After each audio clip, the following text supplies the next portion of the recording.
Hello, welcome and thanks for choosing this video course. In this video, I'll be talking about how to raise fast cash. These days, it seems like everyone needs more cash. Unemployment is skyrocketing, especially in the United States. The economy is poor and finding a job in this market is harder than ever. Fortunately, there's one way to make quick money that doesn't require you to have an extra outstanding resume or any type of cash investment or any extremely specialized skills. All you need is a computer, an internet connection, and a decent grasp of the internet marketing operation. The following video series assumes you don't have a mailing list, don't have a lot of capital, and you don't have a lot of time.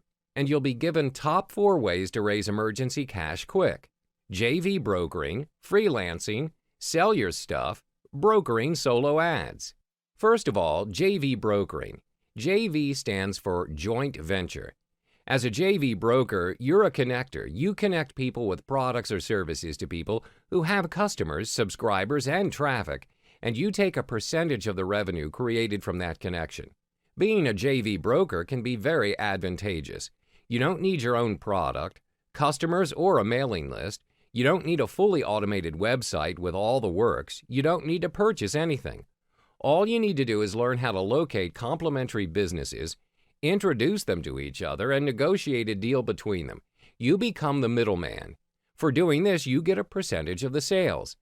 Often a JV broker will be hired by a business that has either a product, service, or a customer base that could be better monetized. That business owner will be seeking partners who have a customer base that's targeted to their product or service. Likewise, the person or business with a customer base will be seeking products and services related to their customers' interests so they can market them to their customers. And this is where a JV broker comes in. You'll be hired by either of these two partner types in order to connect them with each other to create successful and profitable joint ventures. And upon successfully bringing both sides together, you'll be paid a pre-negotiated percentage of sales. Freelancing. Now, what's freelancing? Freelancing's probably the best way you can make some fast cash online. A freelancer sells skills and services online. It requires virtually no setup at all. As a freelancer, you don't have to spend any money to make money. Finding work is pretty simple unless you're expecting to get paid $100 an hour, and most people have some skills that can translate into cash. Skills like writing, designing, voiceover, and more. Later on in this video, I'll be teaching you a couple of ways you can become a freelancer, and you'll be surprised at the amazing possibilities and potential you can sell your skills and services online for that quick cash you can't wait to make. Sell your stuff. I'll be teaching you how to make money by selling your stuff on the internet. I bet you've heard of eBay, right? eBay.com is one of the largest e-commerce sites around. It's an online auction and shopping website in which people and businesses buy and sell a broad variety of goods and services worldwide. This video series will guide you through step-by-step to sign up on your own eBay account, teach you what to sell, and also how to sell them for good money. Brokering solo ads. First of all, let me explain to you what a solo ad is. A solo ad is a form of advertisement that's sent out to an entire portion of an email subscriber list. The process is pretty simple. Some internet marketers will accept payment in exchange for sending an email you have written to their mailing list. People buy solo ads to either make sales, collect emails or names to build your own list, or do both. And as a solo ads broker, your job is pretty similar as a JV broker. You're connecting a particular party who's looking to advertise its product or service to a list of subscribers, together with another party who has an existing relevant mailing list with subscribers that are potential buyers. This video series will teach you how to find clients and connect to solo ads, vendors, as well as giving you a list of websites that you can join to find clients. Ultimately, this video series is specially designed for people like you, people who need money now and can't wait for some business opportunity to work itself out. With that being said, let's get into the substantive content. In the next hour and a half of this video series, you'll learn great ways to make money online in a short amount of time and without risking any large investments in the process. But remember, always keep a cool head, stay calm, and focus on execution and less on your problems. Hello, welcome, and thanks for choosing this video course.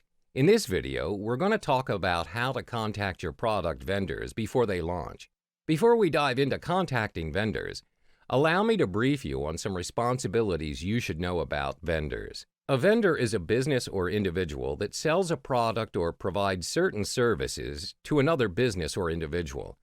Vendor responsibilities grow out of fundamental ethical consideration, such as an obligation to keep your word and provide what you say you're providing. Customers are more likely to continue doing business with a vendor who takes responsibility and stands behind his products than one who is evasive and fails to deliver what he promises. Quality. Vendors are responsible for the quality of the products they provide. Although some products are designed with an eye on price more than quality, every product must at least meet minimum quality standards that are consistent with its price. For example, a manufacturer of a cheap brand of olive oil cannot be expected to provide olive oil whose quality is comparable to that of an artesian olive oil. However, he can be expected to provide an olive oil that is not rancid and is of sufficient quality for basic cooking. Punctuality. Vendors are responsible for providing the products they offer in a time frame that is consistent with the expectations they create. A vendor who fails to deliver a product on time can create trouble for business customers whose sales depend on the promised materials. A vendor who is late in delivering a product to a private customer can cause inconvenience or waste his customer's time. Honesty. The responsibility of a vendor to be honest with his customers extends from his claims about his product's effectiveness to her billing practices. Vendors should never make false claims about the materials in products or about their own qualifications for providing these products. In addition, vendors should refrain from overcharging customers and should provide exactly the products and services that the customer has ordered, unless they specify that these items are no longer available and offer comparable alternatives. Sometimes choosing a supplier or vendor is as simple as asking a friend who they use in their business. Other times you need to go through a formal selection process. To make sure the vendor you choose is the best to provide service or product your clients need as you are the broker, use these 5 steps below as a guide. Document your organization's need. Before you can do any kind of selection of the potential vendors to provide the service to your client, you must document in detail. This will help you out greatly later on when you look through your notes and the vendor material you realize that their offerings are not the same. When you meet with potential vendors, you need to be able to judge what they can do for you against what you need them to do and make sure there's a good match. Identify the potential sources.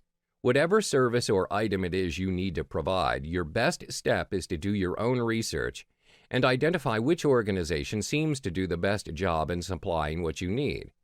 Once you've done that, contact each vendor by phone and/or by email and state your needs that you would like them to participate in your selection process.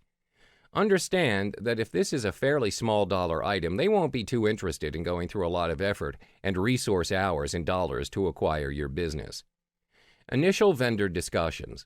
This is where your potential service providers come to your site and present their offers, also to discuss how they are going to meet your needs. They need to sell you on why they are the best provider. Typically, it is ideal if you can select up to 8 to 10 vendors to participate initially. Weed out vendors. And now you might find out that several vendors just don't quite cut it. They have an offering somewhere in the ballpark, but based either on price or specifics of service, they're just not going to be able to meet your needs. This is where you weed those providers out. Final vendor round. This is the final chance for each of the finalists to make their offer stick and to win your client. Have a final discussion with them separately on price and their offerings. Now is the time you may want to get even more specific about your commission. You're looking for ways to pick the best vendor both in terms of price and service. I'm sure that you would want a win-win-win situation for both of your clients. Last but not least, let's have some tips on how to manage your vendors. Here are 2 things to consider that will help you efficiently collaborate with your vendor team. Understand vendor roles. Vendor responsibilities can vary from business to business, so it's not safe to just assume that everyone knows their role. Instead, it's important to clarify and be aware when assigning tasks. Knowing your role and the role of the other vendors will help avoid duplicate efforts and prevent stepping on each other's toes. Expand your network. Knowing the people you are working with is a great opportunity to expand networks and grow your business as a broker. Building relationships with other vendors helps bring awareness to your company and assists you in expanding the scope of your business. Once you build your core vendor relationships and begin to refer businesses to each other, your circle of referrals will grow exponentially. You'll start getting more and more repeat business, but of course, to get repeat business, you must provide a good traffic for them at first. Teaming up with vendors and working together can also create better pricing for yourself. With the rise of social media, expanding your network and building in-person relationships with other vendors can translate into having more hands sharing your work online. The more efficiently you work with other vendors, the greater chances are that you'll be able to grow your business as a broker and increase your revenue. Hello, welcome and thanks for choosing this video course. In this video, I'll be talking about the types of freelancing you can do to earn fast cash. What is freelancing? Freelancing's probably the best way that you can make some fast cash online. It's completely legal and effective because you're selling your skills in service. It requires virtually no setup at all. You can do this even without a website. All you need to do is get yourself a payment processor so that you can accept payments online. Okay, let me explain the concept of freelancing with an example. Let's say you have a friend who knows that you can come up with some pretty cool website designs. You've been doing this for a while, but you never thought of doing this for the purpose of making money. So your friend emails you one day and asks if you'd design a website for him. He says he wants to put up a site for doing comic book sales. Then he says the magic words, "I'll pay you." Now think about this. You don't have your own website advertising your service as a web designer. You've done no advertising. You've done nothing but respond to an email asking for your help. And the person's willing to pay you for it. That's really all freelancing is. There are millions of people out there who need to have various odds and ends jobs done for them. They're willing to pay for this service. All you got to do is go to where these people are, find out what they want, and offer them your service. Yes, it's that simple. Okay, so the question is, what are you going to freelance? There are many opportunities on the internet that will allow you to render your services for a fee. Whatever it is you're good at, there are always people who need what you can provide. These opportunities are collectively known as freelancing. It's very easy to do some freelancing work on the internet. The entire world is your market. In the pages to come, we'll be discussing these 5 freelancing opportunities that can provide you with a stable income, the amount of which may even rival the salary you receive from your day job. Confused about where you can find work?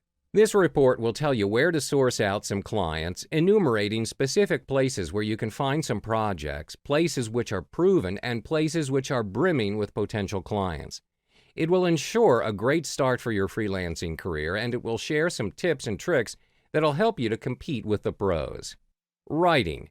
The easiest way to make cash as a freelancer is through writing. All you need to have is a pretty decent command of the English language, including the proper use of spelling, punctuation, and grammar. It doesn't have to be perfect, but it needs to be decent enough. Freelance writers make about $3 to $10 per article for web content. I know $3 probably doesn't sound like a lot of money, but with practice, you could easily produce a couple of articles per hour, which would earn you a minimum of $10 or more per hour. That's not bad at all, considering you can do it from home or anywhere at all, and you don't have to fill out a job application or sit through an interview. It's one of the easiest ways to making some quick cash. Plus, as you go along the way, you build a reputation, come out with a portfolio of sample writing, and get some testimonials. You can increase the price you charge for your writing. You could easily be earning $6 to $10 per article in no time. That would mean you would be making $30 to $50 per hour. That's definitely not bad. Graphic design. Similar to freelance writing, freelance graphic design work is a great way to make quick money online. You can get paid anywhere from $10 for an advertising banner up to a few $100s for a complex website design. If you're really good, you can get higher prices than normal, especially once you get some testimonials. You'll need a website where you can showcase samples of your work. You can send potential clients to your website to see your work, check out your prices, and contact you if they want to hire you. For now, I'm going to assume that you don't have any prior experience to freelance graphic design. So in that case, it's essential that you begin by accumulating items to put in your portfolio, which you will show prospective clients. At a minimum, you will want to create the following objects. 1. An ebook cover. 2. A banner. 3. A small business logo. 4. A payment button. Remember, since all of your work is likely to be used for commercial purposes, it's critical to use stock photos and photos that are in the public domain. Otherwise, you could be violating someone's copyright. Once you've created a small portfolio of items that are sufficiently attractive and well-polished, it's time to begin marketing your work through various channels. Technical work, site setup, WordPress. You can also make some quick cash by offering your skills in some technical work like website setup or WordPress setup and design. There are businesses where the owners have no skill or knowledge at all in technical work, and as such, they're willing to pay those skillful ones to solve their problem. And there are also clients who have too much to handle and are just looking for extra help to take care of their site's maintenance and development. You can offer your service from simply setting up a website to selling a WordPress maintenance package to your clients. We're talking about offering a monthly WordPress maintenance package to your clients. There are plenty of small and mid-level organizations with no internal web team. They've got websites they outsource, and details like security and backups are a constant worry. WordPress needs to be kept up to date, and too often clients don't bother. Then you get that panicked call about a hacked site. Or some kind of oops makes it disappear. They want you to bring it back right now, but they never paid you to set up any kind of backup system. Or themes and plugins need to be updated, but that simple click breaks something and a client needs immediate help. You take care of the details and your client doesn't sweat it. To you, they're relatively minor issues, often automated and simple, but to your clients, they're business-stopping nightmares. Voiceover jobs are a growth industry now with so many websites wanting audio. For years, there's been a need for people to record audio for ebooks, videos, and more. You would be chosen for how your voice sounds, and you'd simply have to record a short script. This makes it a good side job for those who are looking for some fast, easy cash. The recordings can be done at home easily enough, and you're literally paid just to speak. As a voiceover artist, you can literally pick and choose your own hours. When you accept a voiceover job, you commit to doing the work by a certain time and date. All you have to do is have the recordings back to the company by that time and date. Apart from that, how and when you choose to do the work is entirely up to you.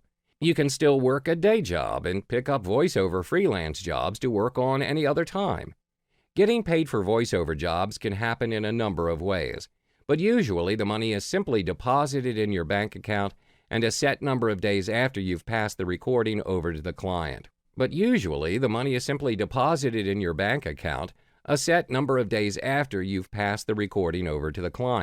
If you have PayPal, then it's a very common way to be paid for any online work. So it's worthwhile setting yourself up with a PayPal account the soonest. There's no charge for a PayPal account. Virtual assistant. Another easy way to raise some cash fast is to work as a virtual assistant. In short, you will be working as an administrative assistant, but through online. Generally, this means doing tasks like record keeping, database entry, and other repetitive tasks. Sometimes there are clients that are looking for something like submitting links to directories or managing an affiliate program. Most businesses today, whether big or small, are accepting the idea of having virtual assistants. This lessens the workload on the company and is cheaper than having to create a whole department to take on the same tasks. Virtual assistance is fast becoming a popular option for many. The following are some basic skills that most virtual assistants are expected to have. Word processing skills. Because a lot of the work involves word processing, such as data entry, typing, and other online documentations, the word processing knowledge will come in handy. Computer skills. The very nature of the job requires the extensive use of the computer, thus the need to become computer conversant. Being able to handle the more popular software and applications is also a prerequisite when it comes to available skills. Strong communication skills. This is also another necessity when it comes to the capabilities listed for virtual assistants. Being able to communicate effectively and accurately, both verbally as well as in writing, is very important, as a lot of the communication needs to be explicit and understood on all levels. Strong writing skills. The bulk of the work is done through emails and faxes. Therefore, there's a need to be well-versed in writing skills in order to execute the requirements of the job well. Proofreading material is also something that is expected as part of the job requirement. Strong management skills. This will come in handy when there is a need to coordinate several different elements at any given time. These areas may include the advertising aspect, the marketing side, and perhaps even the public relations platform of the business. If you need immediate payment, you should look for one-time small jobs. Put in a low bid and offer to work around the clock until you complete it. If you do a good job, there's a chance the client will release the funds to you within days, which you can then transfer to your PayPal account. Alternatively, you can pick up very large jobs and require clients to make a deposit of, say, 30% on acceptance of your bid. This means that you'll get 30% of the project's full cost as soon as you're hired, which you can immediately transfer to your PayPal account and then deposit in your bank. The ultimate idea here is to make credible bids. You can do this by writing a proposal that is specifically tailored to the project rather than just writing something generic. You can also do this by submitting samples of your past relevant work, a copy of your resume, and anything else that might provide specific information to the client. Hello, welcome and thanks for choosing this video course. In this video, we're going to talk about where to find JVs, but before that, I'd like to let you know your role as a broker in joint venture. Without further ado, let's dive on in. Your role as a joint venture broker would be: look for hidden or underutilized assets within a company, create marketing opportunities that are either unrealized or unrecognized, exploit customer lists that are not maximized, recognize relationships that can be optimized. The role of the joint venture broker changes depending upon the nature of the joint venture. The joint venture broker might be a person who finds joint venture partners, or it might be a person who sets up the deal. In either case, the joint venture broker is compensated for his or her role by taking a percentage of the profits. Joint venture brokering isn't a difficult concept to understand. Just imagine an orchestra. Surely such an ensemble wouldn't be able to play marvelous music without the conductor, right? The conductor simply brings all the band members together and instructs them how to proceed with the masterpiece. The conductor doesn't have to play any musical instruments. He just needs a good working knowledge of music. The kind of joint ventures you can arrange are as unlimited as your imagination. A car dealer can offer a free dinner at a local restaurant to anyone who comes in for a test drive. Both the restaurant and the car dealer get more customers to come through their doors and add potentially to their customer list. The sporting goods store forms a relationship with the health club or gym, each sending the other customers for fitness and equipment purchases. The electricity company agrees to include an ad for an appliance dealer in its next billing letter, reaching every utility user in the region. The electricity company is happy because they reduce their cost of mailing because the appliance dealer pays a small fee for each insert. The appliance dealer is happy because they piggyback on the electricity company, gain access to all their customers, and with less cost than conducting a mailing from scratch. Joint venture brokering appeals to many entrepreneurs because it offers a way to earn really good money without having to create your own product, without having to set up and implement any marketing strategies. Although for some types of joint ventures, a knowledge of marketing is essential, and more often than not without having to invest anything financially. The joint venture broker essentially determines the type of resource the client needs and works with the client to determine what can be offered to joint venture partners who have those resources. The joint venture broker then works out how to present the offer to joint venture partners so that they see the offer as a win-win-win situation. The three wins are a win for the client, a win for the joint venture partner, and a win for the customers as well. Approaching potential joint venture partners in just the right way is vital to the outcome of the joint venture. The joint venture broker's role is to assist the client when trying to convince people who have never heard of the client to enter into a joint venture deal through a well-crafted joint venture proposal. The joint venture broker has already determined what a potential joint venture partner can gain from the deal. Having done their research, they know who needs what resources and how to find others to provide those resources. And now we've come to places to find JVs, and here are my recommendations. Muncheye, Launcher.com, Warrior Plus, JVZoo. Allow me to explain briefly each one of them. Muncheye is the most comprehensive IM launch calendar on the planet, used by over 3,000 of your potential affiliates and JV partners who are actively looking to promote offers like yours. However, the competition is huge, with thousands of launches appearing on Muncheye each year. The Muncheye advertising packages make your launch stand out and reach more affiliates. So how does Muncheye work? Select any days you'd like your listing to be featured. Each featured day is only $50, and if you buy 5 days, you get 2 days free and save $100. Book early to avoid losing your spot to other vendors. Only a limited number of listings can be featured each day. You can buy up to 14 days at a time, and most vendors buy at least 3 days, usually on days running up to the launch, as the sooner affiliates become aware of your launch, the more likely they are to promote. If you wish to purchase a featured spot for more than 14 days, please just order additional days in a separate order. Launcher. On Launcher, you get your own personal and private installation of web applications like WordPress for evaluation, testing, and training.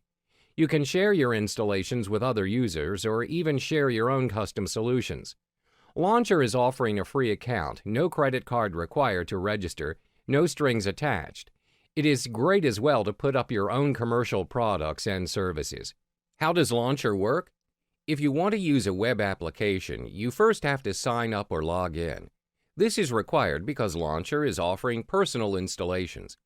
You can select from the list of products and solutions and get your own installation with a simple click on Launch Now. After a few seconds, the application is installed and ready to be used. And yes, it is as simple as that. In case you want to share your own product or solution on Launcher, you can very easily create your own installation template with the help of a visual editor we call the Sequence Editor. The drag-and-drop web interface requires no programming skills. However, you might need some knowledge about how to set up the product. Warrior Plus. WarriorPlus.com is an all-in-one Warrior Special Offer WSO management system that handles every aspect of WSO marketing. The Warrior Plus is the only tool on the market that makes running a WSO marketing campaign easier than ever. A Warrior Special Offer can be a product, a service, a subscription, or a membership. These offers are usually found in the Warrior Special Offer section on WarriorForum.com. When offers are posted in that section, it signifies that those offers are something worth checking out. The Warrior Plus system will automatically send out files, membership information, license codes, and activation codes to customers that purchase your WSO. Within the Warrior Plus system, members can set up auto deliveries, update quantities, set quantity limitations, place Buy It Now buttons on their WSO page, and change the prices of their WSOs from an easy-to-use interface. Users can even base their price change on the quantity of sales that they have made. JVZoo. JVZoo is a marketing platform for digital products. They make it easier for sellers to promote, list, and sell their products, and give affiliate marketers some great digital products to promote. They have a huge marketplace with all sorts of digital products to promote. No matter what niche you are in, JVZoo has you covered. They have 21 different categories to choose from with hundreds of digital products on offer. JVZoo is for the makers of digital products as well as affiliate marketers who are looking to promote these products on their websites and blogs. There are many other digital marketplaces on the internet today, but I really like JVZoo. You might need to sort through their products to find a good one, but there are some really great products available on JVZoo. You will be sure to find something that would do well within your niche.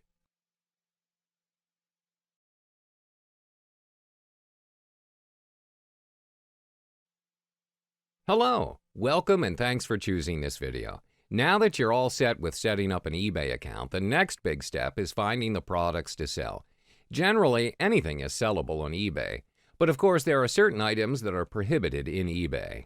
There are only 3 simple steps to determine what product you want to sell. 1. Do your own research on the market segment that you're interested in.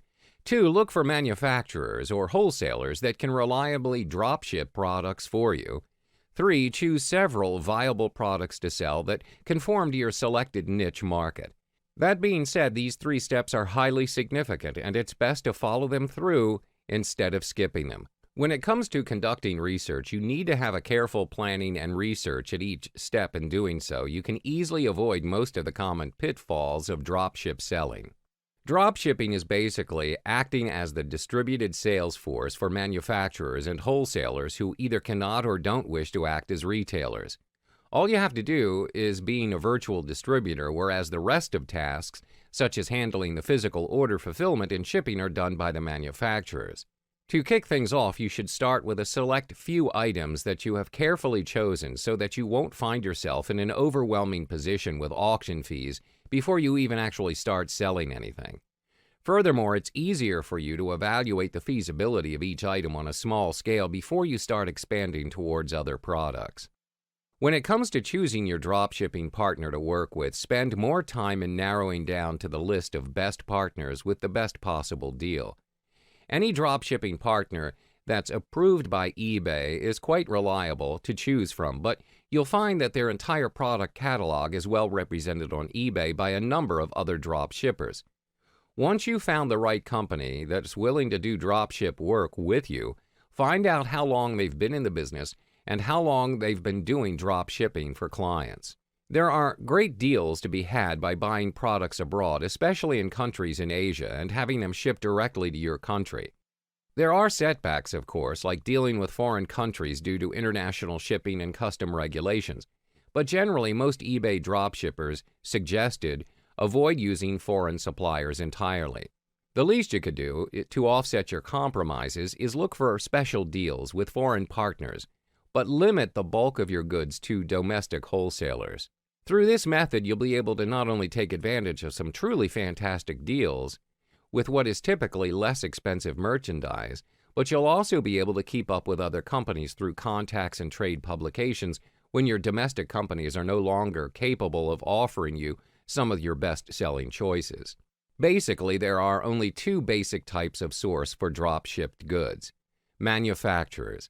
Manufacturers are able to supply the same goods yearly at wholesale prices, but not as low as bulk pricing unless you convert your business model or sign a special contract if you find yourself with a good, reliable selling item that you're keen on continuing to carry. Closeout sellers and liquidators. For closeout sellers and liquidators, you may be able to get the best deal, but they're not renewable and they probably won't give you a very good deal at all. The quality of the items offered may not be up to par, and the chances are slim that you'll be able to send back defective or low-quality goods. In eBay, there are a variety of items that are available from the private sellers. That being said, niche markets are the optimum way to compete in this very crowded eBay marketplace. The best way to determine a niche is a product that is not widely available at your local retail store, including such online retailers as Amazon or Shopify.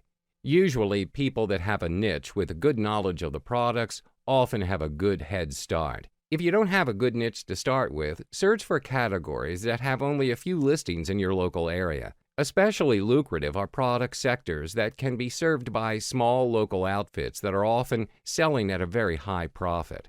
The market in itself is pretty much saturated throughout the years, but they're not entirely out of line, as there may still be suitable niches out there for different consumer electronic categories, but they may still be harder to come by. Even though there are several target markets out there to choose from, be prepared to compete with other wholesalers, which means that your prices will have to be lower than your competitors. These items are applied to different categories ranging from craft-making supplies to photography equipment and to just about everything else in between. You can even supply raw materials for projects, plans, and patterns for crafting items, finished products, or even ebook guides on how to make money from a given hobby.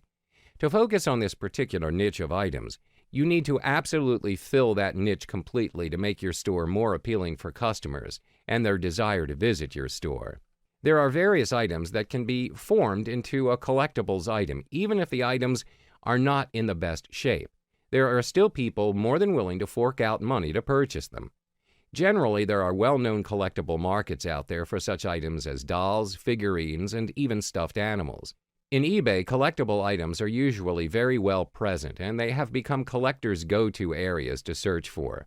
This is generally the go-to option for drop shippers, since many trades have a very specific niche for the materials and tools. Furthermore, there's a high chance to have a specialized trade publication that is highly valuable source of information about wholesalers and manufacturers that could have gone through with local distributors that charge an excessive amount to carry the manufacturer's unique product. If you take the opportunity to contact manufacturers and inquire about the dropship opportunities, you may find yourself in the chance to serve markets that have single distributors that they have overlooked even without undercutting their pricing. Not to be confused with the media from the local or international media that delivers news to the public. Media refers to items such as books, movies, and music that are sold on eBay. This niche, especially electronics, is pretty saturated, but there are still specific niches out there which can be pretty uncommon, especially in countries that do not have access to it. Dropshipping on eBay has become a staple technique in eBay, and it's in your best interest to try this method out.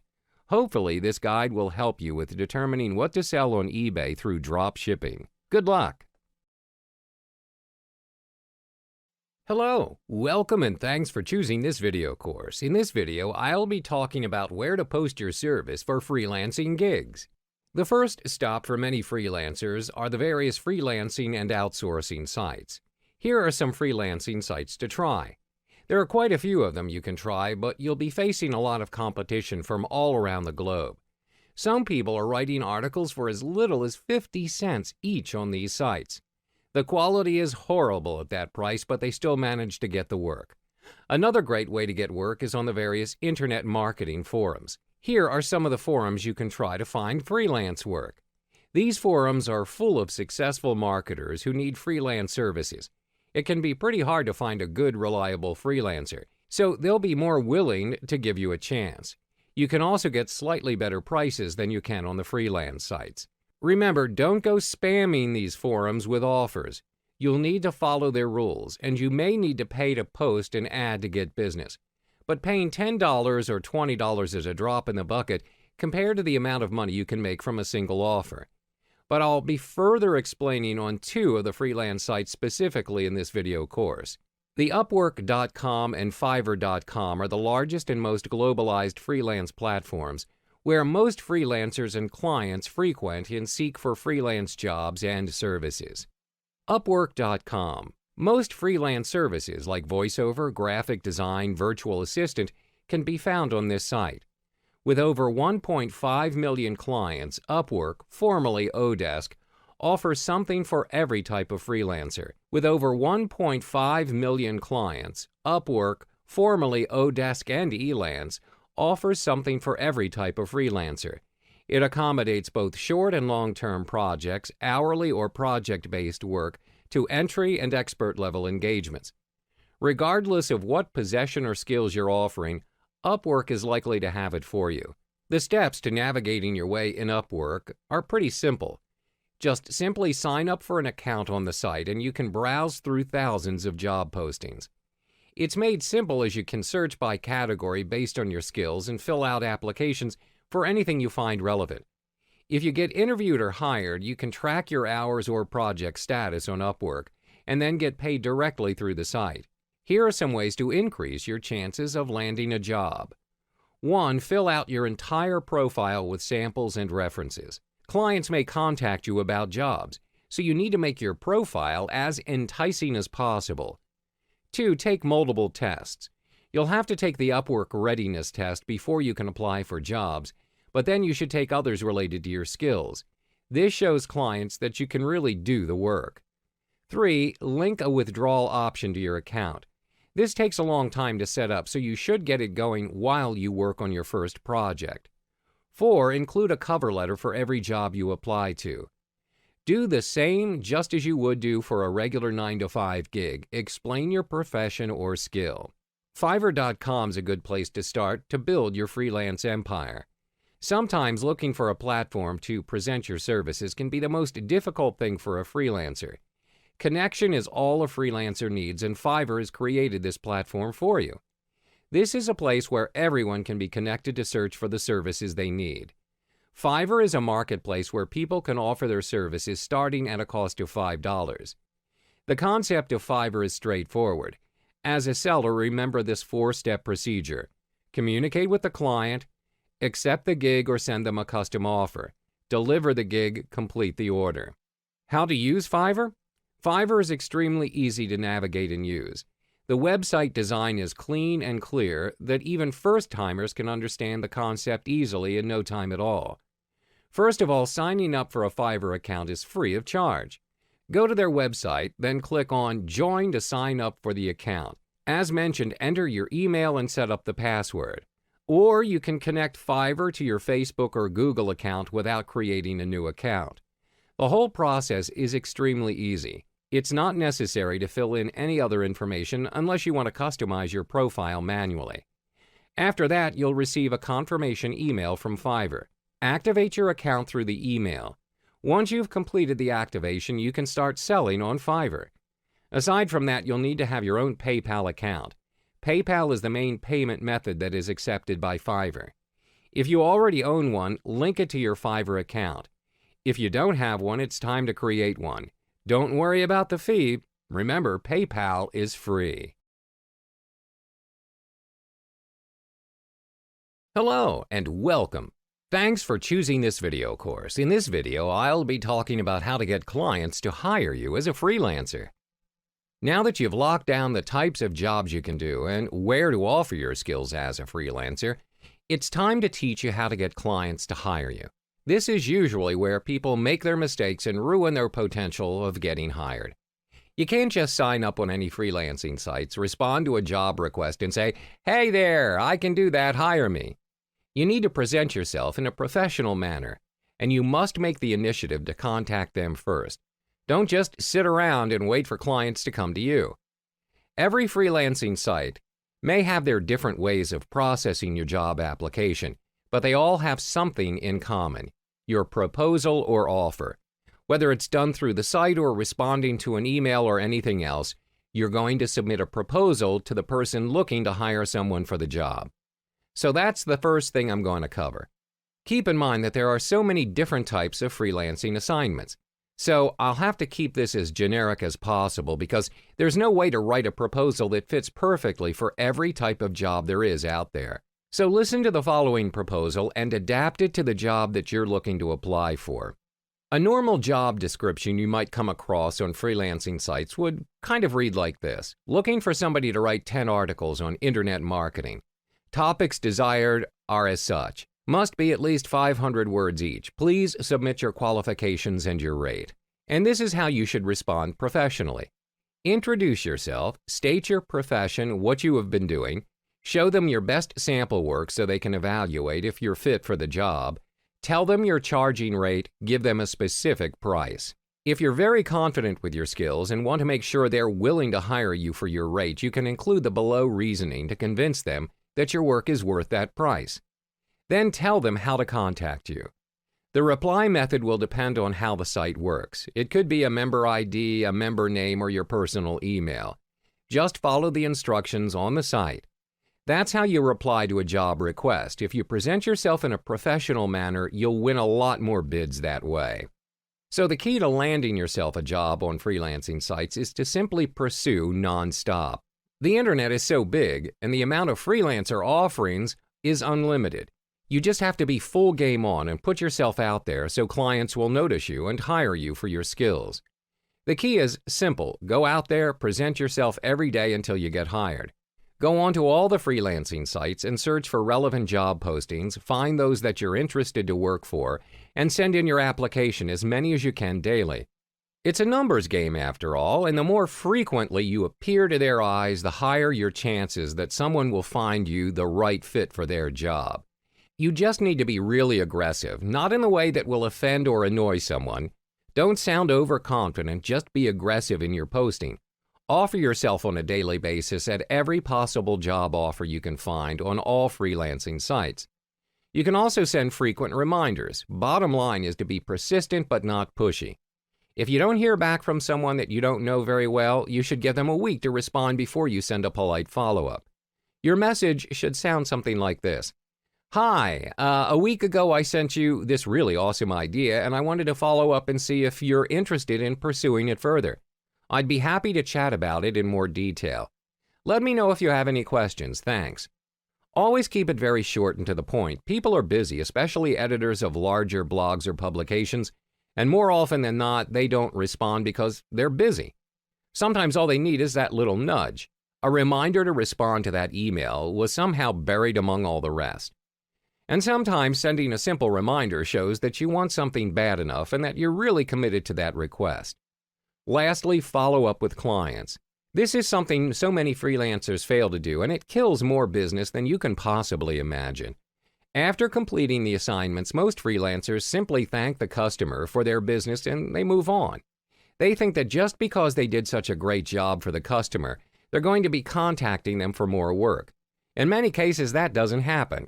After completing the project, ask the customer what's their future plans. Ask him if he thinks he's going to need more work. Remind him to give you a shout if he does. There's an old saying, out of sight, out of mind. And trust me, once you're out of sight, you're so out of that person's mind, he may even forget you did the work for him. Keep the relationship going, but make sure to keep things professional at all times. Hello. Welcome and thanks for choosing this video. When it comes to finding vendors, most people would use Facebook as the main platform. This is due to the fact that it's so much easier to stay connected, not only just to the vendors, but other buyers as well. Not to mention, it's even more convenient to determine which vendors have the right niche of subscribers that suits your solo ad campaign. Let's jump into the module, shall we? Compared to using Google search or solo ad membership sites, Facebook group is perhaps one of the best mediums for you to find the most compatible solo ad vendor for you. It's also a great platform for both buyers and solo ad vendors to provide or gain first impression of a vendor. Through these groups, you gain access to other users' comments and the results they have gained from the solo ad vendors. That being said, there are various subgroups you can find in Facebook, and it's pretty easy to find a group. Now, to find a group, there are several keywords that you can use to find certain groups. 1. Testimonial. 2. Marketplace. 3. Traffic. 4. Traffic directory. 5. Group. 6. Tested. 7. Online market.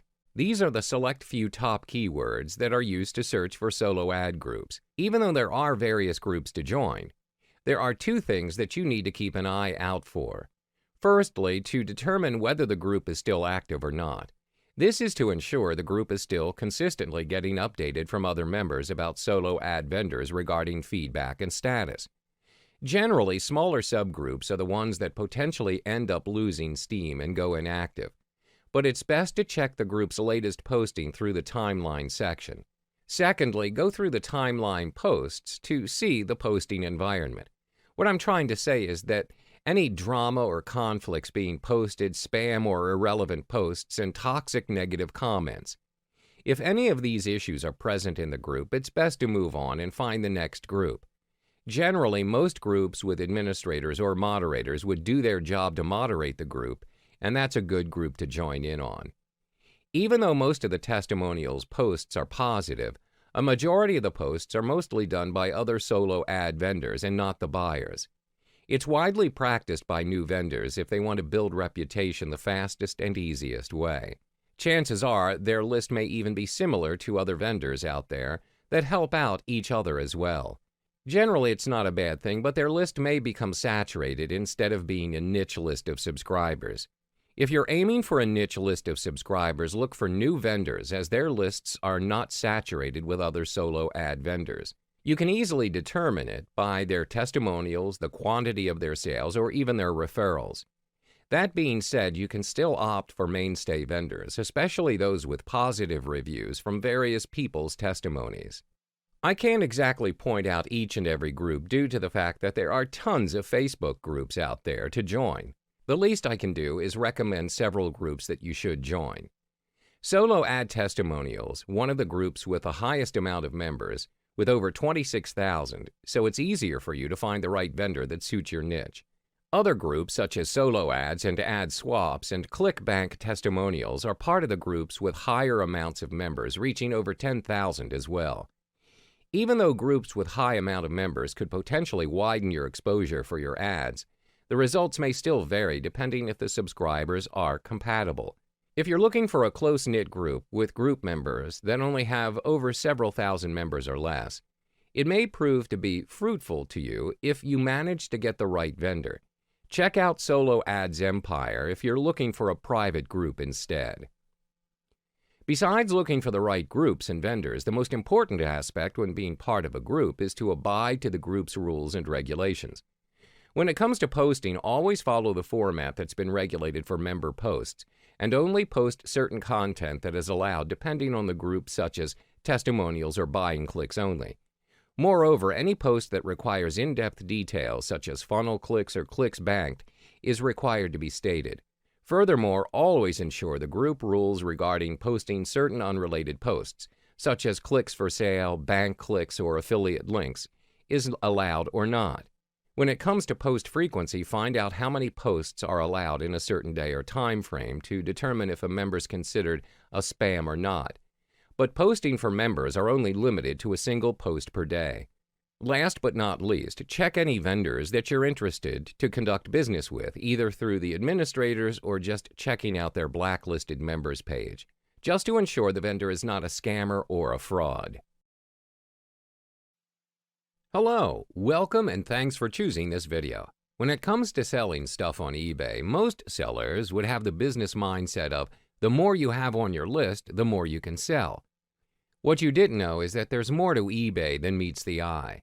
There is so much more you can do with eBay instead of selling stuff from your own list. That being said, let me share with you several strategies that you can do to sell stuff that you don't even have to entirely own it to sell it out. Perhaps one of the most basic ways and the most applied way of making money on eBay by sellers, which is selling collectibles, antiques, and memorabilia in specific categories on eBay for the highest market prices. Generally, any eBay seller out there that sells collector's items is usually well-versed with what they're selling because it could be their hobby or interest. This is the part where you should start, and that's where you will make the most money using this strategy. Do more in-depth reading in your field to widen your knowledge and get as much good reference material and price guides as you can. Now, if you have sufficient knowledge and experience in the items, what can you do to maximize your income selling antiques, collectibles, and memorabilia on eBay? If you're listing items for sale using eBay's provided selling form, you're actually losing money here. What you should do is get an eBay listing software and save each listing you make. Through this method, when you're ready to sell the same item or similar item again, all you have to do is press a couple of keys to list. Check out Shooting Star software now to list auctions and track post-auction management, which is available at this site, www.foodogssoftware.com. This software allows you to save every listing on your hard drive, and it includes free auction counters. Moreover, this software allows you to make unlimited listings, not just on eBay, but on other e-commerce sites as well, such as Amazon. There are various softwares out there today for you to try out ever since auction selling has become popular in the internet. Generally, any software company out there will offer 30 days before you have to buy or register, which is good. There's also software out there that is offered free, but the features certainly cannot be compared to paid software. Now, that being said, search and try out the software and see which one complements well with you. When I state how to sell stuff you don't own, what it really means is selling other people's stuff, such as antiques, collectibles, or even other eBay sellers' items for a percentage of the hammer price. You can handle tasks such as determining the best photo to use, creating the descriptions of the listed item, handling the transaction, and shipping process. To earn back the effort that you put out, you can charge for 10 to 20% or more of the hammer price after cutting down the eBay fees. You can use the net listing where the owner says to you, all I want to get out of this sale is $50. You can keep whatever you get over that. The low minimum bid method may not work in this situation, and you'll probably require making it a reserve auction, or kickstart the auction at $60, that's 50 plus 20%, with no reserve. If it fails to sell, make sure you get a refund for eBay's listing fees or get them up front from the owner. A short contract between you and the owner is essential. An attorney will be more than willing to help you put one together that you can use. Use it over and over again by photocopying it and filling in the details with every new client. Check with your attorney before doing this to prevent any legal problems from occurring. There shouldn't be many problems with doing this, and there are people out there who practice it and make lots of money not just for himself but for the clients as well. It's pretty much a win-win situation between you and the owner. All you have to offer is your technical expertise, and the owner provides the merchandise. It's as simple as that. To find a client, all you need to do is search eBay Seller ID, Topcat, to see his or her listings. 99% of the items he or she is selling are on consignment from other antique dealers. Arbitrage is basically a method used in the stock market by big players who search for price discrepancies from a single market to another. This method is even repurposed and applied in the eBay marketplace.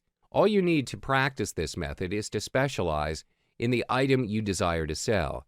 Add depth to your knowledge, read more books, study anything related to your field. That way you see the item, you understand all the features from top to bottom compared to other sellers out there that provide an overview explanation or a description of the item. From there, you can turn around and sell the item on eBay Gain for a nice profit due to the fact you fully understand its true value, comprehensive description of the item, better quality pictures with various angles of the item, instilling great confidence to the bidders that you know what you're selling. That's basically what eBay arbitrage strangle is. What you should do to take opportunity of the eBay's market on the buying side of the trade. Create a list of search items that will help you seek out items that you're interested in. Take, for instance, when you search for a limited edition gaming mouse. Always have a list of terms in a text file on your computer, and all you have to do is copy and paste the keywords into eBay's search window. When you're coming up with a list of items, use terms that a person who's familiar with what they have listed would use. For example, the limited edition gaming mouse, search on limited edition glow-in-the-dark mouse. Always make your search terms obvious. Once you've found an item that you know you can make a profit out of it, bid early and enter the highest bid you're willing to pay. Do not ever go back and enter another bid. That's a straight path to losing your money.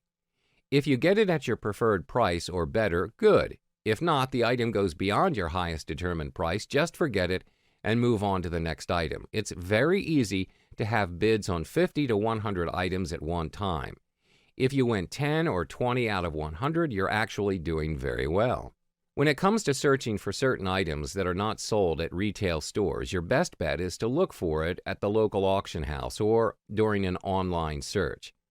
That being said, let's look into what kind of places you should keep an eye out. Yard sales, a great place to buy cheap and rare items. Generally, you don't have to spend much time looking for auction merchandise at yard sales unless you're looking to buy conventional items. Rummage sales, similar to yard sales, but they are run by NGO. Charitable fundraising sales and auctions. These sales are run by volunteers of an organization who are trying to raise money. Most of the items are donated to the organization, where the items are priced and tagged before auctioning. Estate sales, usually conducted when the estate wants to get rid of old items to pay off outstanding debts or just to cash in the items. The Salvation Army, reasonable place to look for eBay merchandise, and they are reasonably priced occasionally. Used bookstores, generally when certain books do not make any sales and they're just eating up storage space while trying to stock in new books, store owners would usually sell it for below the market price. This is a great opportunity to snag some books that are highly sought after in the market if you have knowledge of it. Mail order sources. There are various booksellers and glass dealers and other antique dealers out there who would only do business by mail. Get on as many mailing lists and ask for as many catalogs as you can. There will always be bargains from time to time, and it's generally worth getting the catalogs even if you never buy anything, because they offer important market information and description of the items. $1 stores. Yes, $1, but the items are either books or merchandise. New stores. You can find good stock in new stores at the main sales table. At times, the items such as closeouts or specials can be bargain. At times, the item once purchased are not returnable. shows and fairs, generally run by associations in which members of the organizations can display their items. Usually they hold them at large halls at places such as a university, hotel, or convention center, or even an auditorium. The Internet, pretty much the only place that you can find any item that you search for. Hello, welcome and thank you for choosing this video course. In this video, I'm going to guide you step by step on how to set up your very own eBay account, as well as your eBay store. When it comes to setting up your very own eBay account, it's as easy as setting up your own social media account. Before we jump into setting up your eBay account, there are two types of accounts that you need to know of from the start, which is the personal account and the business account. There are two means to determine if you should go with a personal or business. If eBay is all new to you, start with a personal account first. If your business blooms, you can consider stepping up into the business account without any loss of previous transaction history. If you already have an established retail or online business, you can straight out go for the business account. That being said, if you start your very first online business and you've decided to opt for business account, make sure your business is set up legally. That means that you register your business name with your state and abide to the state's law regarding sales tax collection. Compared to business accounts, there are several advantages to it. If you have an established company, you can register using your company name, which would be displayed in all communication with your buyers, such as invoices and emails. If you're based in countries under the European Union, you can provide the value-added tax (VAT) percentage to buyers when you list up your item. Additionally, you can receive net invoices for the selling fees from eBay by providing eBay with VAT identification number. Other than that, there will be tax advantages, but it's best to check with your accountant or your legal advisor. You may still be asking yourself, should I still register as a business account? There are several simple factors to determine if setting up a business account is the right path for you. If your business model is based on what's listed below, it's a good thing for you to start up a business account so that you can sell items that you have bought to resell, sell items you've produced yourself, sell a large amount of items on a regular basis, sell new items that you bought but don't use personally, buy items for your business. Now, if you have determined which account to use, let's kick things off with your seller account. Please ensure your key information such as name, address, and phone are correct. Other than that, there are two aspects that you need to specify as well, which are selecting your automatic payment method for paying your seller fees and eBay money-back guarantee reimbursements. On the home page, there are links to sign in or register. Left-click on Register to begin setting up an account. This will take you to a screen where you're required to enter your personal information. You will be required to key in your email twice and a password. Once you've done that, you are required to key in your first and last name followed by your phone number depending on which country you're based in. Click to continue to head back to the home page, or you can customize your own username or choose from the names suggested below before you proceed to save. To sign up for a business account, click on the Business Accounts section below. You will be directed to this page where you're required to fill up your business information and business contact information. Next, we'll be entering the verification code shown above, which is a 6-digit number. Left-click the box icon beside I agree to the following to indicate that you have agreed to the user agreement and privacy policy before clicking continue. To change your account from personal to business, scroll to the top left bar and hover to pop up the account section and select account settings. On the next page, click Edit to change the account type. Key in your business name and proceed to complete the process by clicking Change to Business Account. eBay offers 3 types of selling features for you to manage your sales, and they are accessible from your eBay account page. My eBay. My eBay helps you manage individual sales, and it's exceptionally useful for beginning sellers. The selling tool is practically free, and it's already a default tool under your eBay account at the Selling section. Selling Manager. Selling Manager helps you handle multiple sales in less time.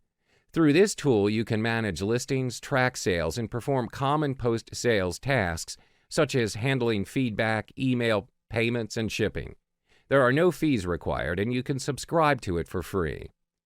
Selling Manager Pro.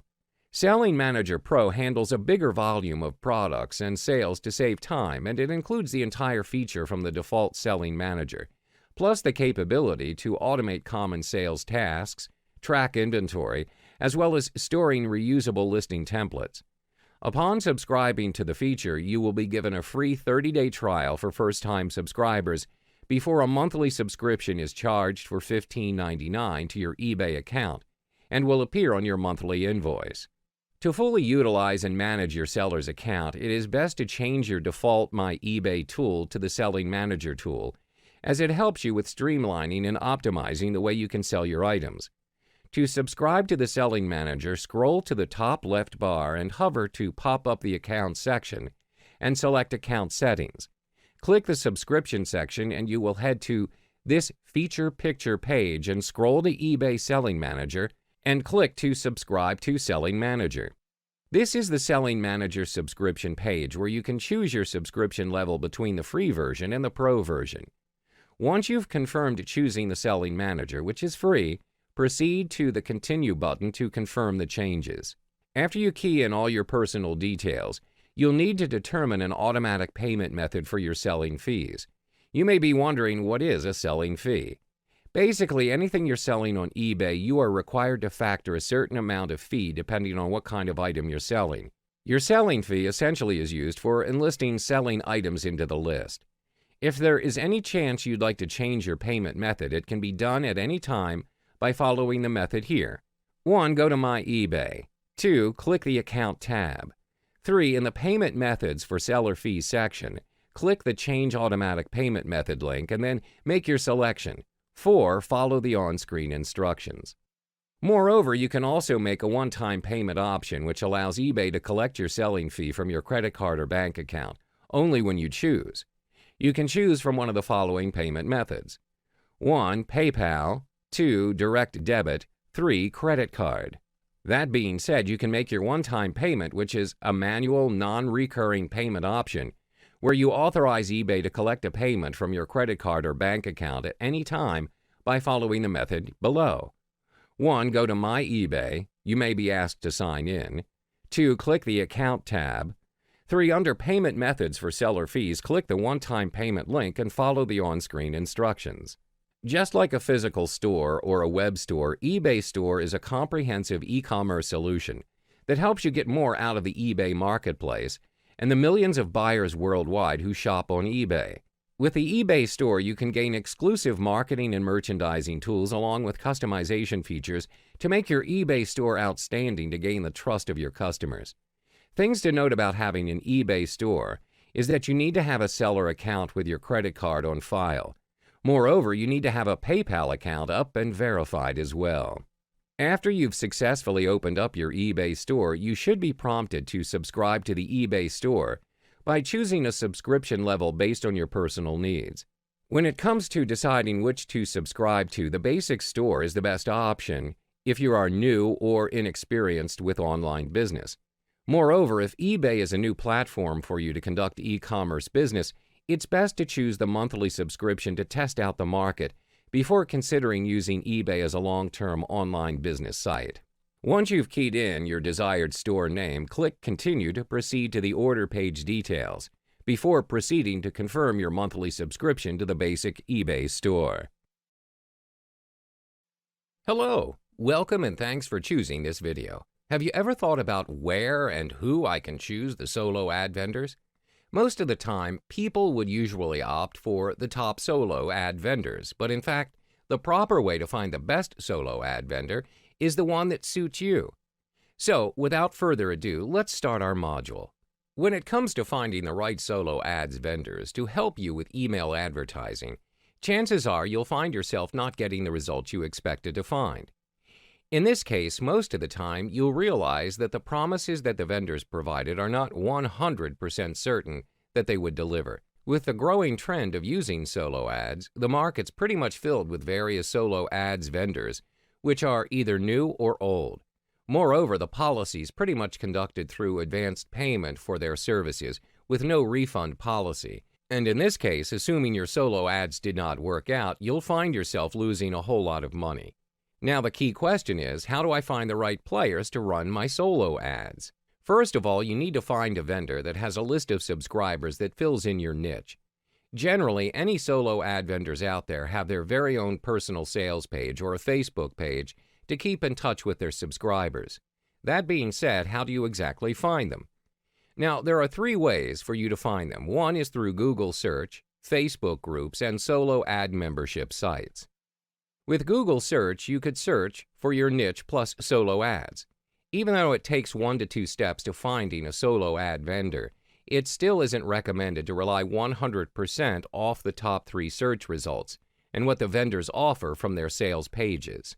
The second method you could try is Facebook groups. Similar to Google search, just type in solo ads in the search field and you'll find them. Compared to Google search results, you'll see that the Facebook groups results shows that the solo ad vendors are testified based on the Facebook group community members. This is one of the best ways to gain results on how good the vendor is with his or her subscribers. The third and last method you could try out is solo ad membership sites. There are various sites that you can sign up for, whether you want to buy, sell solo ads, or do both. You can try out solochecker.com, which is free, and you may just find yourself several top vendors suited for your business there. Most of the vendors offer solo ads at an affordable price compared to their actual price shown on their sales page, and most of the time they can deliver the clicks at the same day within several hours. Now that being said, the results may affect traffic you'll get, and it's quite hard to stay in touch with the sellers before booking your solo ad. Moreover, there are chances that the vendors at Solo Checker will not stick around with the business in a long-term basis. Additionally, there will be blacklisted vendors there that conduct fake traffic, so it's best to check through all the essential details with any particular vendors that you do so desire to conduct business with. Another site that you could consider is the Udemy.com site, which you can buy and sell solo ads. Moreover, Udemy, they offer ad swaps and clickbanking services, which is a great thing if you already have a list of subscribers. Most important, always be wary when searching for solo ad vendors and check through all the necessary details. The TrafficMonopoly.com, which is a relatively new site, is also a good choice to search for solo ad vendors. You can even get good discounts from premium solo ad vendors as well. Compared to other membership sites, they have a contract with over 90 top solo ad vendors, and you can get a lifetime for only a single payment, which is a great benefit. This is a crucial step to ensure the solo ad vendor is legit and still active, as it has been known there are fake solo ad vendors out there, as well as inactive ones. There are several aspects that you must look into before you could come into a conclusion if the vendor is good. First, are those testimonials legitimate or fake? Are they from their sales page or through Facebook group posts and comments? Most important is checking out the video testimonials, as they're not exactly an easy way for vendors to fake those. Secondly, are the testimonials old or recently updated? Has anyone ever received sales? What are the terms and conditions? Can you use your own email swipe? Lastly, do they add new subscribers to their list daily? Now, when it comes to contacting solo ad vendors, there are only 2 aspects that you need to go through to decide if he or she is the right vendor for your business. First and foremost, always use their preferable way to contact them. Usually, they would have contact info listed at the bottom of their sales page. Generally, solo ad vendors prefer to get contacted through Skype messaging, which is a really good way to converse in real-time conversation without the need to waste time waiting for a reply, be it through email or social media chat messages. The second aspect is to ask questions. Just like conducting an interview, the 3 main points that you must cover is their speed of delivery, cost per click, and their tier type traffic. You can find the answer to these 3 main points at their sales page. If they don't, feel free to ask them. Always ask questions that determine if the solo ad vendor is suitable to help out with your business. This is to ensure if the solo ad vendor is able to accommodate to your solo ad campaign as well as your outcome for how many subscribers and front-end sales you'll gain. Now that being said, it's best to get subscribers that are highly engaging into your mailing list. 1. How long have you been in the business? Similar to ice-breaking, you may come to understand more of his business background, as well as solidifying how long he or she has been in business, as well as his or her credibility. 2. Who is on your list? This allows you to come to understand if their list of subscribers actually complements your business or not. Cover all the specific details to ensure that his or her subscribers are the right market for you. 3. Did your subscribers double opt-in? This question will give you an indication whether his or her subscribers are responsive or not in terms of opening their emails. 4. Is your list built on paid traffic only? Assuming you're also running your own list of subscribers, if the solo ad vendor subscriber list is identical to yours, there is no other reason to run a business with the same traffic source. 5. Will my offer suit your list? Similar to question 2, but instead this question's directed towards his thoughts if your solo ad is compatible to his or her list. This is to build up more insight and perspective before you kickstart your solo ad campaign. 6. Do you add fresh leads daily? This is to determine if the vendors have added in any new leads into their sales page. Fresh leads that are added regularly will be able to prevent a saturated traffic. 7. Will you send to your list only? This is to reaffirm that the vendor's lists are actual people that would click to the email. 8. Do you use rotators? A very important question. This is to determine if the vendor is actually running any script that would redirect your original link to a different solo ad buyer landing page. 9. Will you send my swipe or your own? To have an even concrete proof that the vendor is not using a rotator, this question is to ensure the vendor is using your swipe, which you could sign up to their list. 10. Can I see the swipe you're going to use? I follow up to the question number 9 if the vendor does not show his or her swipe. This is a red flag for you to avoid buying from them. Chances are the vendor's not answering your question number 8 honestly. If the vendor shows you the swipe, you can improve the subject line of the first email in your sequence and landing page headline. This is to meet their expectations and use similar or exact words. Hello, welcome and thanks for choosing this video course. In this video, I'll be talking about mindset conditioning on how to raise emergency money. There are just a few things that you might want to tuck in the back of your mind for your freelancing productiveness. These are some aspects on how you can work with your mindset conditioning to ensure you do not experience burnout in the process of working to raise emergency money through freelancing. Having to raise emergency money. I know that you're either in a rather tough financial situation now or you're just out there wanting to get some extra cash. Regardless of your purpose, you should emphasize on being calm and less desperate. Your attitude affects how good or bad you will perform, and your performance will determine your results. What you believe in and how you feel strongly about things will influence the way you react to them. Having a positive mindset means acting in a positive way. For example, you send out 10 applications and got 10 rejections today. The same thing happens tomorrow. On the third day, you'll expect rejection again, and this belief will create a future of failure because you hang on to that losing attitude. It will form a psychological effect where you're expecting it to happen before it really does. Positive thinking really works wonders. When you feel good, you work well and create better results. It's like a giant wave that gives you only the good things in life. While you cannot avoid negative feedback and rejection, you can look at these objectively and use what you learn from it to keep on target. You learn fast from these failures so you can succeed faster. You just need to stay calm and continue hustling. It will eventually come to you. Like I mentioned before in the earlier video courses, freelancing is a numbers game. You just have to hustle hard in getting yourself out there to appeal to clients to hire you for jobs. When you first start off, it's nothing you can do to gain immediate project credibility as compared to other experienced freelancers. So if you want to compete, you have to do it along other margins, namely price and completion time. If you can offer lower prices and fast delivery times, there's a good chance you'll get selected every once in a while. Another important thing to keep in mind is that you will not be selected for most of the projects you bid on. In fact, when you start, you can expect to get rejected at least 75% of the time. Don't use this as a reason to give up. Instead, continue to post on all projects that seem reasonable given your skills, and get comfortable with the idea that you won't always be selected. As you complete more projects and get more feedback, your acceptance rate will improve. So when you start making money, save some to eventually build a real business. You can make some good money through working freelance. When things start to go well, you'll be making some money, probably way more than the emergency cash you wanted to earn initially. This is the golden time to expand your career. You can multiply the amount of money if you are determined to build a real business. Create a budget, both personal and business. You can seek advice on the expenses that people typically have freelancing in your area of interest and use that as a basis. Then save up accordingly.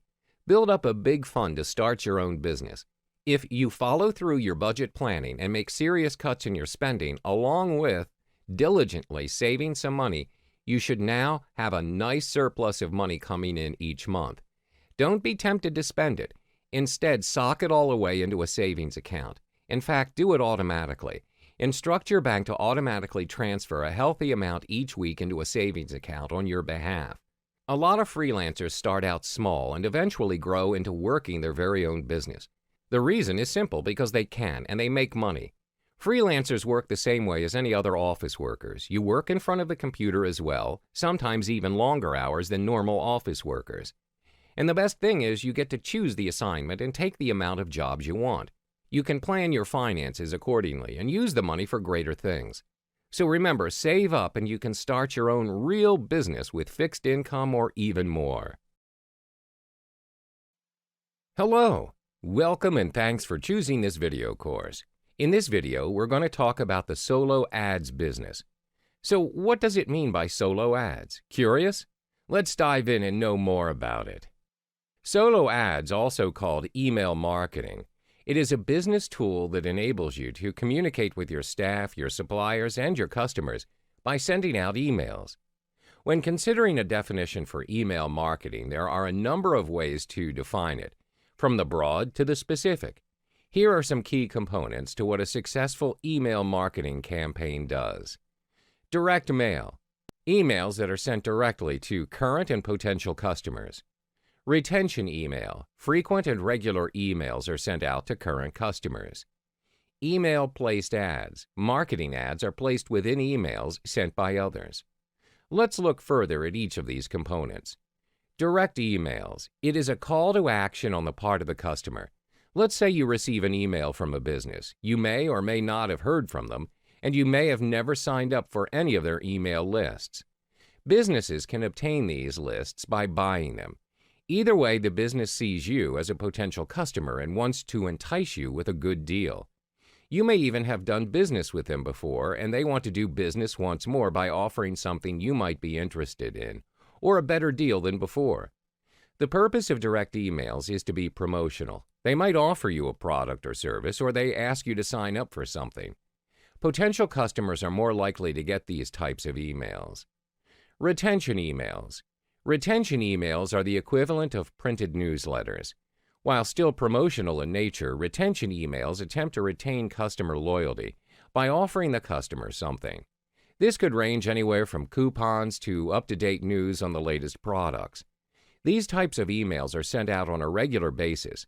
It could be a weekly or monthly basis, but usually the business tries to send out emails weekly to retain customer interest. Email-placed ads. Another way to do solo ads is to get some advertisement space with another email. Many times businesses that send out retention emails reserve space for other businesses to place their advertisement. This can be beneficial for you as a business, especially if you have studied the demographic that you're marketing to and the potential customers you could gain. Knowing what other types of businesses your potential customers go to and listen to is a great advantage because it allows you to strategically place your ads in emails and get clicks. It is also a benefit for the business with which you have had an ad placed because they'll know that their emails are being read, and they can also do a bit of analytic work to determine where their customers are clicking. Simply put, yes, email marketing works. Of course, there is the stigma of spam that keeps people wondering whether or not email marketing is still effective. Email marketing, just like other forms of internet marketing such as social media marketing, it is fast-paced and must be adapted. As you can see, many companies put quite an investment in their email marketing campaigns. They're willing to spend the money because they've seen the return on their investment. Your email marketing campaign can also be monitored once you've sent out the emails to customers both current and potential. The data can be analyzed in a number of ways, including web analytics, downloads, search inquiries, and visits to promotional events and offline stores. The growing complexity of today's email marketing has created a deeper need to carefully consider the creative aspects of your email messages. While the need for quality and effective design has always existed from a pure marketing standpoint, challenges that are unique to the email space require a different look at creative from the perspective of accomplishing specific goals via email. This module introduces several critical parameters that could be given creative consideration and provides tactics to optimize creative for maximum results. The facts. Research that analyzes how people view emails indicates marketers have 3 seconds to catch readers' interest. That's a limited amount of time to make an impression, inspire readers to keep reading, and get them to complete your desired action. Compound that data with additional research that suggests readers keep at most 8 brands in their inbox at one time, and it's clear that the need for great creative is paramount to your email marketing success. Dimensions. Another consideration is the width of your email messages. Depending on screen resolutions, the email message that fits nicely on your screen may require horizontal scrolling on someone else's screen. Besides the annoyance factor, if any of your important content is hidden by the scroll, your readers may miss it and not read further. If you keep the width to 600 pixels or smaller, the vast majority of readers will see your full message within their screen. Although it is possible to use a variable width instead of a fixed width to accommodate all resolutions, variable widths do not hold items static within the message. Text and images will slide back and forth across the screen to accommodate screen size. Variable width email messages are not recommended. Images. Images are obviously an important aspect of your design as they draw interest and help communicate your message. So the bigger the better, right? Well, not necessarily. There are several factors to consider when using large images. One is load time. Large images take more time to download than smaller images. While a growing number of Internet users connect to the Internet with broadband, you'll certainly annoy and possibly lose the interest of someone with a slower connection who has to wait for your images to download. One way around this is to slice a large image into smaller images. Another aspect to consider is how your email message will look to someone who has images disabled in their email client.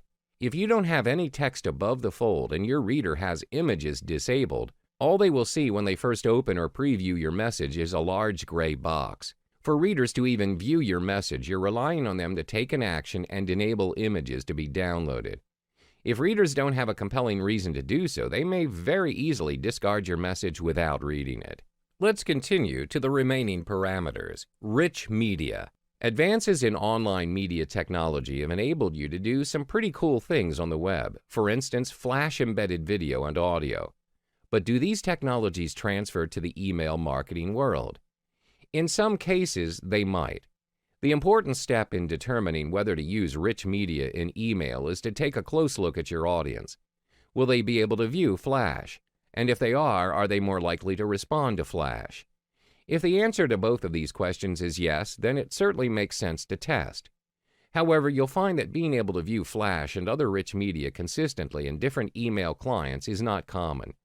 Flash is not supported in many email clients. Specifically, Microsoft Outlook 2007 does not support Flash or video.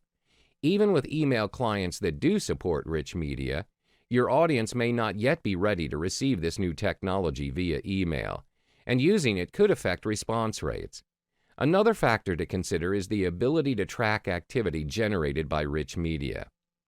Landing page considerations. Getting readers to click on links in your email is your first goal. Your second goal is to convert those clicks into a desired action. Increase your conversions with a well-designed landing page. Although this is not a module about landing pages, we'll list a few things to keep in mind when designing your landing page.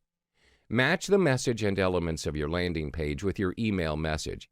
For best results, repeat the headline from your email message at the top of your landing page. This gives visitors a feeling of familiarity and comfort. It tells them that they've arrived at the right place. Create a single path to your offer. Your landing page needs to be designed to prevent visitors from wandering away from the path you want them to take. Therefore, eliminate unneeded elements, such as links to other resources, navigation bars, etc. Keep visitors focused on completing the desired action. Viral opportunities. A recent survey by Sharp Partners found that almost 90% of adult Internet users share content with others via email, and the respondents are forwarding frequently. 3 out of 5 said they shared content at least once a week, and 25% reported doing so even more frequently.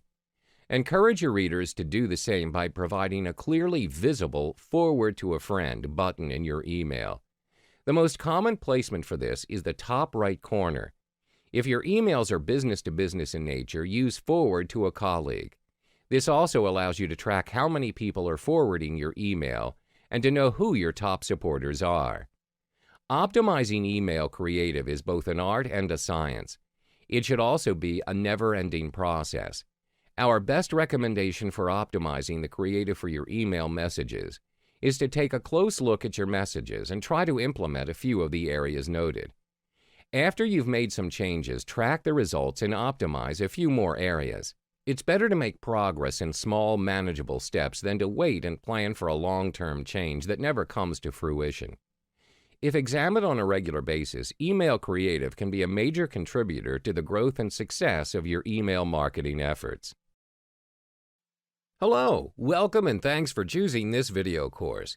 In this video, we're going to talk about what is joint venture and why do JV brokering. Without further ado, let's get started. First of all, what is joint venture? A joint venture, or JV, is a formal arrangement between 2 or more firms to create a new business for the purpose of carrying out some kind of mutually beneficial activity, often related to business expansion, especially new product and/or market development. Partnerships and joint ventures can be similar, but in fact can have significantly different implications for those involved. A partnership usually involves a continuing long-term business relationship, whereas a joint venture is based on a single business project. Parties enter joint ventures to gain individual benefits, usually a share of the project objective. This may be to develop a product or intellectual property rather than joint or collective profits, as is the case with a general or limited partnership.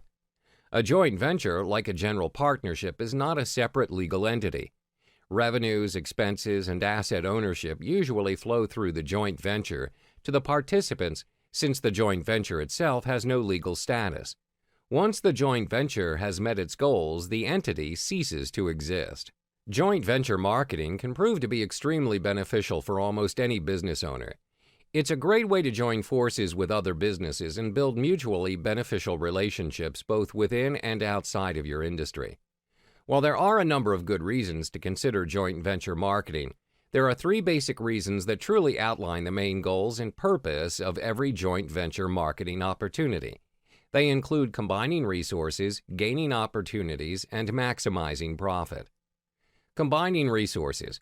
When entering into a joint venture marketing agreement, one of the greatest benefits will be gaining access to additional resources. By partnering with another business or business owner, you'll ultimately be combining your resources to make this joint venture work. That means the possibility of more funds, more visibility, and thus more business. You will both especially benefit from sharing each other's lists, allowing you to instantly double, possibly triple your potential customer base. As an intelligent business owner and strategic marketer, you probably already know all too well the importance of a quality list and have the experience of building your own. A joint venture marketing agreement is a great way for the parties involved to take some of the work out of building a list and allowing more time to focus on building your actual business. Gaining opportunities. With joint venture marketing, you'll not only gain a strategic business partner, but you'll also gain business opportunities that you may otherwise never have had. For instance, combining resources may provide you with the opportunity to purchase more expensive advertisements, and more expensive advertisements may lead to a larger pool of potential customers due to greater visibility and distribution. You'll also gain the opportunity to reach members of your partner's list, a valuable tool and resource with built-in credibility. You'll have the advantage of reaching people that already know and trust your partner and/or their message. It's a domino effect. Just as one investment leads to another, so does opportunity. This may also be an opportunity to build strong professional relationships. Building relationships within your field with both clients and your peers is extremely important and a key ingredient to success. The more others trust you, the more likely they're going to do business with you, and that's an opportunity you never want to miss. Maximizing profit. The goal of every business is to make money, so by default, when you join two businesses together, the ultimate goal is, well, to make more money. By combining resources, you'll gain the opportunity to reach a greater audience. And when you reach a greater audience, you'll have the automatic potential to increase your customer base and maximize profit. You see, it's all interconnected, and you want to be successful, and so does every other business owner out there. So why not join forces to make that happen? Joint venture marketing gives you and your peers the opportunity to work together with a common goal in mind. Whether you offer complementary services or sell similar products, a joint venture marketing plan can and will help bring you and your partner success. JV brokerage is one of the easiest and fastest ways to make money online. Being a JV broker can be very advantageous. You don't need your own product, customers, or a mailing list. You don't need a fully automated website with all the works. You don't need to purchase anything. All you need to do is learn how to locate complementary businesses, introduce them to each other, and negotiate a deal between them. You become the middleman. For doing this, you get a percentage of the sales. JV brokering requires a deep network of contacts. They are, after all, the people who will make things possible. Without them, the idea, no matter how grand and rewarding, will most certainly sink before it could even take flight. Meeting people and building great relationships with them is a must for this business. Hence, good public relation skills are a necessity for anyone who wants to try this profession. JV brokering also requires a creative mind and a keen eye for the industry. Here are some simple steps you could take if you want to start out with JV brokering. Find possible JV partners. You can do this by building good relationships with the people you've dealt with and are dealing with currently. They are commodities for your success in this field. If you're just starting out, then you could invest some time in specialized forums and continue to brand yourself as a credible player in the industry. Soon enough, you'll have a workable list of contacts. Ask them if they're open to joint venturing opportunities. If they say no, be thoughtful and polite and ask why. Learn all you can from each opportunity you pursue. Educate them on the process. As soon as you find someone who's interested, spend time with them and educate them on the process of joint venturing. Learn how things work. Learn what they're able to do. Learn what they're willing to do. There may be things that they may want to do but can't yet. Try to select the perfect people for the job. The bigger your network is, the more options you'll have. Learn what they're able to do. Learn what they're willing to do. Your job as a successful JV broker is to really know those you are bringing together. Discover their strengths, know their weaknesses. These will all play a very important part towards the success of each joint venture. Present to them the draft of your plan and invite them to hop aboard the joint venture you're planning. Once all the participants have been notified, try to present a fair and reasonable profit-sharing scheme that will make everybody happy. In conclusion, joint venture brokerage is a highly versatile business, which can be run on a part or full-time basis and can produce significant profits for those who take time to learn the necessary skills and apply them. Hello, welcome and thanks for choosing this video course. In this video, we're going to talk about how to structure your offer in JV brokering. However, before you get into structuring your offer, you might want to know what a JV partner often looks for. Let's get started. First and foremost, allow me to brief you on what's a JV partnership. A joint venture partnership with an established internet marketer is the quickest avenue to success for the novice internet marketer or for an individual who's created a product or service but has never done any internet marketing. Partnering with an established marketer gives a newbie instant credibility and access to the best market for his product, service, or idea. When approaching an established internet marketer with a joint venture proposal, an individual should realize that there are three main things that the marketer will evaluate when determining whether to accept your joint venture proposal. And here are the things that a JV partner will look for. Product quality. Product quality will be considered and looked at very carefully and from every angle. The successful internet marketer is not going to recommend an inferior product or service to its members of the list. It has put a great deal of time and effort into establishing himself as a reliable and dependable provider of information. An inferior product or service could undo all his hard work. Check what you're offering to make sure it's of highest quality possible and that it delivers what's promised. Market and demand. Market and demand for the product or service has been well established. You must have done your research and be able to prove to him that there is a market as well as a demand for the product or service you're selling. No matter how great your new buggy whip might be, there just won't be a market for it and no demand either. What you're selling needs to be relevant to today's marketplace. Sales letter. How persuasive your sales letter is written will be the final determining factor. Even if you have a high-quality product or service for which you have established that there is a market and a demand, if your sales letter is weak, the established internet marketer will not bother with you. And now we've come to options for structuring your offer.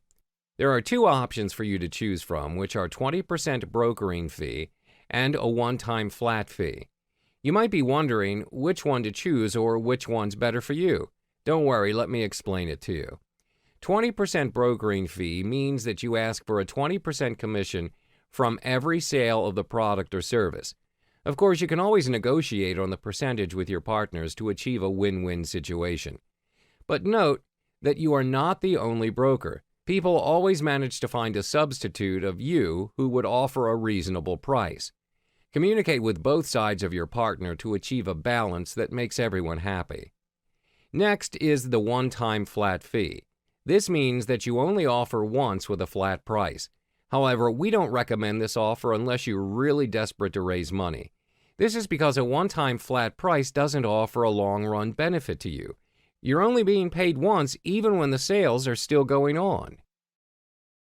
If you're seeing this right now, then I have a few guesses about you. You need to make money, you need to do it fast, and you don't have a lot of time. Or maybe you're tired and jaded by all the tall promises the gurus have been feeding you. That you can make a fortune online just pushing a few mouse clicks. Only to find out you've been sold the pipe dream. If this sounds like you right now, sorry to hear that. I totally understand your predicament. After all, it didn't feel like long ago I was in your shoes. What's worse, I was sucked dry of my own hard-earned money, and I struggled to make ends meet. So yes, everything you're going through right now, very few people understand it better than I do. But here's the good news though. I found the light at the end of the tunnel. First, we need to establish something very important just so we're on the same page. You see, the hard, cold truth is building a business requires money, hard work, and dedication. You can't just shortcut this process. And I suspect that's why most people fail in this business and give up. They underestimate and disrespect the process. So that leaves one final important question. Can you still make money fast? Because you have bills to pay, you have losses to recoup, you have mouths to feed and food to put on the table. What if the answer is still yes? You still can. If you want to start raising fast cash, I am going to show you how to do just that. That's why I named this crash course, How to Raise Fast Cash. Because everyone is different, I share 4 totally unique cash-raising methods you can use for your own. When I created How to Raise Fast Cash, the program was designed with the following in mind. No previous experience needed, no hefty investment or capital required. It's entirely ethical and easy to apply. Most importantly, anyone can do it. I'll be upfront, getting this won't cost you an arm and a leg, and it shouldn't. And as much a game changer this guide is, I think it makes little sense to charge an exorbitant fee. Not when you are looking for an opportunity to turn the tide. You don't need to have a product or website. In fact, if you've been discouraged by your past failures, that's okay. This is definitely for you. Just as important, I need to make a disclaimer. This probably won't get you $1 million, but my blueprint shows you how to raise the funds you need to seed your new venture, to pay your bills, and to fight another day. And if you can do just that, then I've done my job. So there you have it. Click now on the Order button.